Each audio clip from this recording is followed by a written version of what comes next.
Picture this scene in your mind. The perfect setting, sunlight streaming through stained glass, the scent of white roses, hundreds of witnesses smiling, tears of joy streaming down the face of a parent. This is the moment, the sacred, universally celebrated pinnacle of human commitment. The groom stands at the altar, earnest, perhaps slightly nervous, making a vow he believes is for eternal love, for happiness, for security. But standing invisibly next to him is a figure clad in black, silent, patiently waiting for the ceremony to conclude. This dark observer is not death, but something far more chilling, the absolute cold reality of Arthur Schopenhauer's philosophy. Schopenhauer, the original architect of modern pessimism, the man who peered into the engine room of existence and found not divine purpose, but blind, ceaseless striving.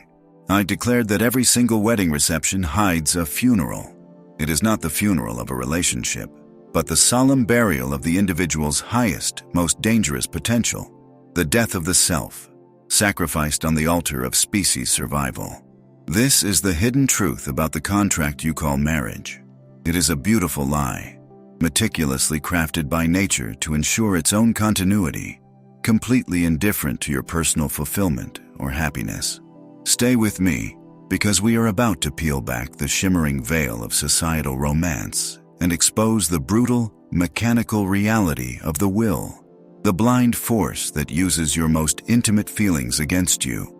We will understand why the moment a man slips a ring onto a finger, he is not beginning his life, but ending the version of himself capable of truly defining it. Right now, in thousands of locations around the world, this tragic scene is unfolding. Men and women are sealing this contract, convinced they are acting out of free will, out of transcendent love. They are tragically mistaken. They are merely performing the complex, expensive ritual demanded by what Schopenhauer called the will to life. Before we dive deeper into the abyss Schopenhauer uncovered, the absolute tyranny of biology over your supposed destiny, I need to know where this message is landing. We are discussing the ultimate human contract, the biggest lie sold across every continent, the deep metaphysical trap that transcends culture and time. Tell me the city you are currently watching from. Let us acknowledge that this universal truth about suffering and submission is unfolding simultaneously across every time zone, in every urban center, in every quiet suburb. Schopenhauer posited that beneath the world of appearances, the world we perceive with our senses, the world of careers, politics, and romance, there exists a fundamental, irrational driving force he simply called the will. This will is blind, aimless energy, a constant, striving hunger. In human beings, this fundamental drive manifests most fiercely as the will to live, and its most potent, most deceptive manifestation is the sexual impulse. Schopenhauer was uncompromising in his assertion. All love, however ethereal it may seem, is rooted solely in the sexual impulse. Indeed, it is nothing more than a more precisely defined, specialized, and, in the strictest sense, individualized sexual impulse. Let that truth land heavily. The obsession, the dizzying euphoria, the profound sense of connection you label as romantic love is, according to the great pessimist, nothing more than your genetic coding, your very DNA, using neurochemistry to trick you into reproduction. It is not a connection between two unique personalities. It is the blind will seeking its next host, preparing the battlefield for the next generation of struggle and suffering. You think you are choosing a partner based on shared interests or compatible humor. The will knows better. It chooses for you based on meticulous biological criteria that maximize the probability of producing strong, viable offspring. When you feel that irresistible pull, that sensation of having found your soulmate, Schopenhauer argues that it is simply the will orchestrating the perfect genetic match for its indifferent purpose. Your personal happiness is collateral damage. The will doesn't care if you finish your novel, launch your company, or achieve philosophical enlightenment. It cares only about continuity. And marriage is the institution society erects to sanctify and enforce this biological mandate. It takes the ephemeral, chaotic force of the sexual impulse and locks it down with paperwork and public accountability. ensuring the resources, your time, energy, and wealth, are channeled directly into supporting the species. Listen to Schopenhauer's devastating summary of the marital contract. Marrying means to have one's rights and double one's duties. This is the cost of the celebration. The man, once a sovereign individual capable of directing his energy toward self-creation, now finds his energy divided and redistributed. His rights, his right to freedom, to solitude, to risky endeavors, are cut in half. His duties, to provide, to maintain stability, to submit to the demands of the household, are doubled. The funeral at the wedding is the death of autonomy. Consider the weight of this newly acquired duty. The moment the vows are exchanged, the striving of the individual is diverted, where a free man's will pushes him to overcome personal limitations, to seek radical knowledge, or to pursue greatness that defies the norm. The married man's will is chained to maintaining the domestic status quo. He trades the existential agony of self-creation for the mundane suffering of bill-paying and mortgage management. He is no longer seeking to become who he is. He is striving to become what the household needs him to be. Schopenhauer saw that suffering is inherent to existence, because the will is eternally striving and never satisfied.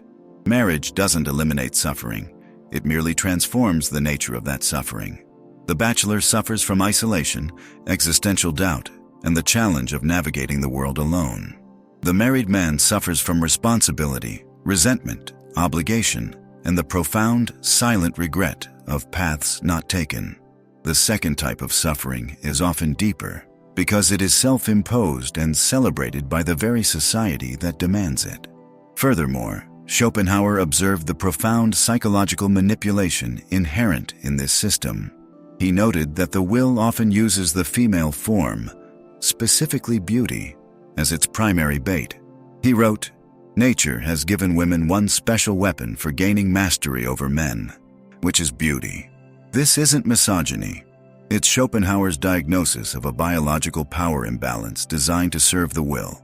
The intense, almost debilitating sexual attraction, which we call love, blinds the rational thinking man, the man of intellect, and makes him utterly subservient to the blind, unconscious will, the will to life. The woman, often unconsciously, becomes the will's instrument, leveraging her transient beauty to secure the resources and stability necessary for the survival of the offspring. The man, driven by this overwhelming instinctual impulse, willingly enters the cage, believing he is gaining a partner, when, in reality, he is being recruited as a full-time servant to biology. His unique consciousness, the intellect that could have been used to transcend the will's grasp, is neutralized. Think of the artists, the thinkers, the explorers who chose solitude. They recognized intuitively that the intensity of the domestic sphere acts as a continuous distraction from the higher aims of existence. Schopenhauer himself lived a solitary life, convinced that intellectual freedom required absolute independence from the entanglements that bind the vast majority of humanity. He knew that the marriage contract demands proximity, shared life, and ultimately, compromise. And compromise is the slow poison that kills genius. Genius, in Schopenhauer's view, requires the ability to step away from the immediate demands of the will, to contemplate the world as a pure, objective spectator. How can one achieve this objectivity when the screaming demands of domestic duty, the bills, the sleepless nights, the constant negotiation, are perpetually pulling the intellect back down into the chaotic stream of striving? This is why the wedding is a funeral. It marks the moment the man gives up his potential role as a spectator, a philosopher, an artist, a true creator, and fully embraces the role of the worker drone, the utility player in the species' endless game of reproduction. He buries his authentic self, that dangerous, solitary individual, beneath layers of responsibility and social approval. The tragedy deepens because society actively reinforces this submission. The married man is responsible, mature, and grounded. The single man pursuing a radical, or unconventional path is often labeled selfish, eccentric, or irresponsible. Society praises the surrender of individual will because a population focused on stable reproduction and debt repayment is a stable, governable population. The will and the state form a perfect, mutually beneficial conspiracy against the higher individual. We are forced to conclude that when we witness a wedding, we are not celebrating freedom, but celebrating the willing subjugation of two individuals to a blind, metaphysical force. The white dress and the joyful music are just the gilded ornamentation on a biological mandate that ensures only one thing: the continued, painful striving of existence itself. In the next part of this analysis, we will transition from Schopenhauer's metaphysical diagnosis to the practical, daily mechanisms by which this will manifests in modern relationships. We will explore the specific ways in which the contract, the agreement made under the guise of love, systematically drains creative energy, replacing ambition with anxiety, and how the pursuit of security becomes the greatest threat to a man's potential. This is not easy truth. It challenges the most deeply held romantic beliefs we possess. But facing the reality of the will is the first step toward reclaiming your authentic power. If this analysis has resonated with the deepest sense of self-awareness and rebellion within you, if you recognize the terrible beauty in Schopenhauer's brutal honesty, then I want you to make a declaration. Declare your resistance against the blind force. Write in the comments section, "I see the will." Your ability to acknowledge this profound deception proves your potential to transcend it. We are building a community of men dedicated to seeing reality clearly, regardless of how painful the truth may be. Join this critical path toward self-overcoming and secure your place among those who dare to think differently.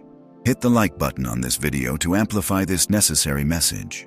The algorithms favor conformity.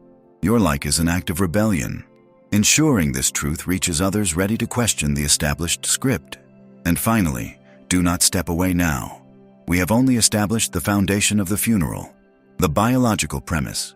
So the next stage of this journey is far more crucial. We are going to expose the sophisticated psychological and social mechanisms that keep the coffin lid securely fastened. You must see the structure of the cage to understand how to escape it. Click the notification bell and prepare for the next vital insight. You are about to discover the specific chains that bind your greatest ambition. The beautiful deception of the white dress is that it is, in reality, a winding sheet. The music is a slow dirge, and the champagne is merely an anesthetic administered before the surgical removal of a man's potential. You are not celebrating a union. You are attending the funeral of the sovereign individual, willingly trading the terrifying, boundless vista of self-creation for the small, predictable comfort of the cage. This truth, and stark and chilling, is not merely philosophical, it is biological. Schopenhauer, peering into the darkest mechanisms of existence, stripped away the delicate veneer of human romance and found something horrific beneath: pure, blind instinct. He stated unequivocally that all so-called love, all the flutter of the heart and the grand declarations, is nothing more than the will to life, a cosmic, insatiable drive to propagate the species, using the individual as a temporary vessel. The wedding reception is thus the will to life's victory parade. It is the moment the species triumphs over the solitary, contemplative, and dangerous genius. The will to life does not care if you write the great American novel, start a revolutionary company, or achieve philosophical enlightenment. Its only mandate is to perpetuate the cycle of birth, suffering, and death. And to achieve this, it must destroy the man who values his freedom and intellect above the biological necessity of reproduction. This realization transforms the nature of romantic love entirely. It ceases to be a sublime connection between two souls and becomes a highly sophisticated biological decoy. Your feelings are merely the bait. That obsessive, consuming need to be with one person is not destiny. It is the cunning of the species, directing your tremendous energy, your will to power, away from self-mastery and into the service of genetics. We must speak of the mechanism of this deception in excruciating detail. The will to life selects a partner for you, not based on compatible intellectual depth or shared ambitions, but based on maximizing genetic diversity and correcting your physical shortcomings. If you are tall, You are drawn to the short. If you are weak, you are drawn to the robust. The will is running an invisible cold calculation to create the strongest offspring, completely indifferent to whether the resulting union makes you miserable. It uses physical attraction as the leash, pulling the free man back into servitude. Where are you watching this? Facing this harsh mirror of reality. Tell me now, in which city are you confronting this absurd conflict between your conscious will and your biological programming? This universal trap is laid everywhere, from the glittering heights of Manhattan to the quiet isolation of the countryside. Schopenhauer understood that the moment the deed is done, the moment two people are married, the intense, almost violent energy of the sexual impulse rapidly dissipates. The deception is complete. The honeymoon ends, and what is left is the stark, ugly reality of two individuals chained together by obligations, mortgages, and the now diminished engine of biological attraction. The passionate love that brought them together was not a foundation. It was a ladder that is kicked away once the climb is finished. Now the secondary layer of the trap snaps shut, the economic and societal mechanism. The single, free man is an unpredictable economic entity. He is nomadic, capable of radical risk, and his energy is concentrated entirely on his own projects. He demands very little from the system, and his loyalty is to his own creative vision. The married man, however, is the ideal cog in the machine. He instantly acquires debt, the house, the car, the expenses of a growing family. His tremendous, aggressive will to power is now safely redirected into predictable, systemic labor. He cannot quit the soul-crushing job because he has dependents. He cannot risk his capital on a revolutionary idea because failure means ruin for others. His revolutionary fire is exchanged for a dependable paycheck, and the system breathes a collective sigh of relief. The true cost of marriage is the channeling of creative capital into debt service. Look closely at the men around you who followed the script. They are useful, they are responsible, they are productive taxpayers. But where is the audacious vision? Where is the untamed ambition that burned in their 20s? It is buried beneath the weight of necessity. The funeral we speak of is the burial of possibility. This leads us directly into the Kierkegaardian echo within Schopenhauer's despair, the annihilation of the aesthetic man. Kierkegaard divides existence into three spheres: the aesthetic, the ethical, and the religious. The aesthetic man lives in possibility. He is the artist, the seducer, the philosopher who refuses to be tied down by fixed roles. His life is characterized by choice, exploration, and the endless pursuit of the novel. He is frighteningly free, constantly defining himself anew. This man is dangerous because he is unpredictable and not bound by the universal law of the tribe. Marriage forces an instant and often brutal transition into the ethical sphere. The ethical man lives in necessity, defined by his universal roles: husband, father, provider.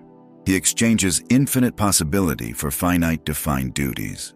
He must be stable, responsible, and predictable. The marriage contract demands that the individual surrender the freedom to create his authentic self in favor of upholding a socially sanctioned role. The tragic element is that this transition is rarely experienced as a choice. It is experienced as maturity. Society praises the man who moves from the aesthetic sphere of fluid self-creation to the ethical sphere of rigid duty. But the philosophical cost is enormous. The man stops asking, "Who can I become?" and starts asking, "What must I do to maintain this structure?" The man who was once the sculptor of his own soul now becomes the mere maintenance worker of a shared domestic structure. His creative energy, which should have been directed outward to reshape reality, is now directed inward to manage conflict, ensure comfort, and fulfill expectations. The great ideas, the revolutionary risks, the self-imposed solitude necessary for deep work, all are deemed irresponsible when the ethical duties take precedence. Schopenhauer lamented this transformation, seeing the ethical sphere not as a higher form of existence, but merely the species ensuring its own survival by domesticating its most dangerous elements. He recognized the profound intellectual sacrifice required to sustain a family. The genius requires isolation, intense concentration, and absolute fidelity to his own internal calling. The domestic environment demands compromise, distraction, and fidelity to external needs. The two wills are fundamentally incompatible, and in the overwhelming majority of cases, it is the will of the individual genius that is sacrificed on the altar of the collective. Consider the role of the house itself. The modern suburban home is often the mausoleum of the aesthetic man.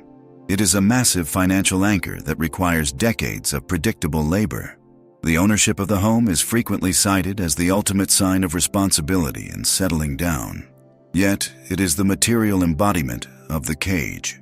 Every square foot of drywall, every meticulously manicured lawn, represents a concrete barrier to spontaneity and risk. The dreams that require a backpack and a one-way ticket are incompatible with the mortgage that requires a 20-year commitment to monotony. We are forced to confront the chilling conclusion.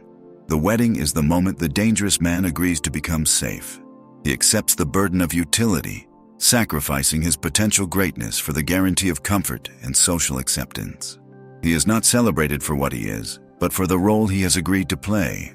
And the deepest pain is that he often believes the lie, confusing this domesticated state with true happiness. He defends his cage with ferocity, calling his self-imposed limitations maturity or love, rather than confronting the terrifying truth that he traded his authentic becoming for a life written by others. The philosopher who sees this trap clearly, the man who lives in lucid indifference, refuses this exchange. He knows that his greatest duty is not to the species or to society, but to the full realization of his own self. He understands that freedom is not merely the absence of chains, but the terrifying obligation to define oneself every waking moment. The man who chooses the conventional marriage route is essentially saying, "So I cannot bear the burden of freedom, so please give me a script and a uniform." The choice to step away from the script, to embrace the terrifying freedom of the uncommitted life, is the choice for permanent struggle, for constant self-overcoming, which Nietzsche extolled. It is the refusal to accept that the biological mandate or the economic contract should dictate the destiny of the soul. We have peeled back the layers of deception, the biological trick of the will to life, the economic chaining by the system, and the psychological shift from possibility to necessity. But understanding the trap is only the beginning. The next and final step is understanding how the few manage to achieve what Schopenhauer deemed impossible, navigating the world with authenticity and tact. You recognize the chilling truth revealed in this analysis. You understand that the weight of responsibility can crush the capacity for creation. We are a community defined by the refusal to be tamed. Demonstrate your commitment to this solitary path. In the comments below, declare the phrase that solidifies your philosophical stance against domestication. My existence is my rebellion. Acknowledge the weight of this truth by joining the few who dare to see. Hit the subscribe button and the like button now. This channel is not built for comfort. It is built for confrontation and self-mastery. If you have truly internalized the mechanism of this trap, you demand the blueprint for the escape. The final part is not philosophical resistance, but practical war against the inherited lie. The truth has been devastating, but the path out is pure, unadulterated power. Do not miss the conclusion. The truth is always revealed in the silence after the vows. The moment the rings are exchanged, the applause erupts, and the confetti falls. A profound philosophical tragedy reaches its climax. This is not the beginning of a joyous future. It is the grand finale of individual potential, orchestrated by a blind, insatiable cosmic force. We have tracked this delusion through the social cage designed by the herd and the biological impulse hidden within the DNA. Now we stand at the threshold of the deepest realization. Why every wedding reception is, in its purest Schopenhauerian essence, a funeral. The philosopher of pessimism, Arthur Schopenhauer, stripped away the veil of romance to expose the raw mechanics of existence. He taught us that all human action, particularly the ecstatic drive of love, is merely the manipulation of the will to life, a relentless, non-rational energy focused solely on the propagation of the species. When the bride walks down the aisle, beautifully draped in white, she is not symbolizing purity. She is the most potent weapon of the will, a living beacon drawing the individual male into the service of genetics. The man, intoxicated by the most powerful delusion the will has ever conceived, romantic love, walks willingly to his own symbolic execution. Look at the reception hall, gleaming with polished wood and soft candlelight. The atmosphere is thick with expectation and mandated joy. But listen closely beneath the music. That sound is the grating noise of the individual will, the drives unique to that man, being crushed under the weight of the universal, species-driven imperative.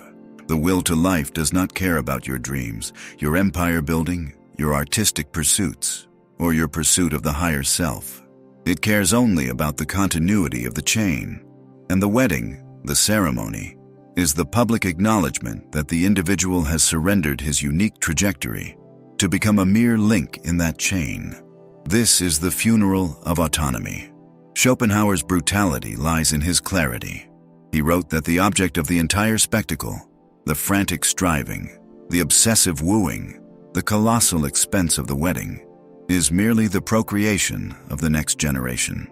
The intense feeling of love, which the couple cherishes as unique and sacred, is nothing more than the bait, the chemical high-engineered to ensure the maximum commitment necessary for child rearing. Once the contract is signed, and the individual will has secured its goal, and the delusion of intense romantic obsession necessarily begins to fade, giving way to the grinding reality of shared duties and mutually negotiated compromises. This is the moment the burial begins.